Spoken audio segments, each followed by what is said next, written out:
సుబ్రహ్మణ్య స్వామి యొక్క బాల్యాన్ని మొదలుకొని ఆయన జీవితంలోని పలు దశలను తెలియజేసేలాగా 6 ప్రధాన ఆలయాలున్నాయి. అవి కూడా తమిళనాడులో ఉన్నాయి. వాటినే ఆరుపడైవీడు అనంటారు. అటు దేవసేనాధిపతిగా దేవతలకే కాక తనను నమ్ముకున్న భక్తుల సమస్యలపైన కూడా యుద్ధం చేసి అభయం అందించే దేవదేవుడు ఆయన. ఇక మన ఆంధ్రప్రదేశ్లో కూడా అనేక చోట్ల కాలసర్పదోష నివారణాధిపతిగా అనేక క్షేత్రాల్లో ఆయన మనకు దర్శనమిస్తారు.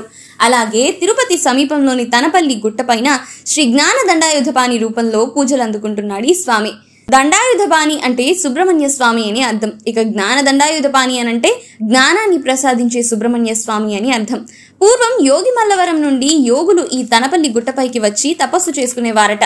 అయితే అదే యోగి మల్లవరంలో గణపతి స్వామి అనే భక్తుడికి స్వామి కలలో కనిపించి తనపల్లి గుట్టపైన ఆలయం నిర్మించమని ఆదేశించారట.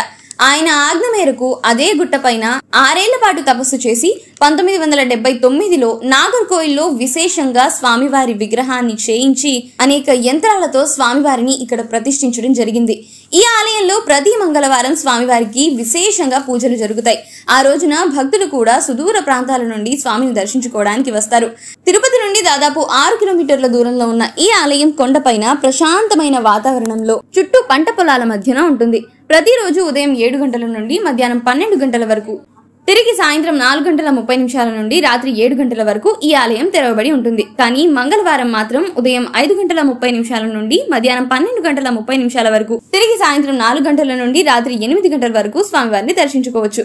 తిరుపతిలో ఖచ్చితంగా సందర్శించాల్సిన మరో ముఖ్యమైన ఆలయం తనపల్లి శ్రీ జ్ఞాన దండాయుధపాణి స్వామివారి ఆలయం.